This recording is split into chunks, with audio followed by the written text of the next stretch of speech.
CAG, stock analysis, and CAG, stock prediction. What I will be doing in this brief and short 1 minute video is showing you my exact play with Conagra brands, I guess that's how you pronounce it, but this thing is melting down. It's 4% correction.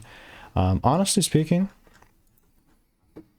if I zoom out, I mean, it was pumping up for like such a great time, and then I think we're just maybe going for some lows or whatever. I'm gonna mark up my demand zone and levels, but like this is like straight up higher time frame wise. Only thing that will make me bullish is a full-on candle close above 2137, and if I do not see that, then I don't care. I don't take trades. Even this here, you know, I know it's melting. You can go with the sell side if you want to, but for me, if there is no shift here, then I'm simply not buying. It's very simple. So if you want my exact play and all that good stuff, just click the first link in the description. Risk-free, get the Discord, post my exact picks.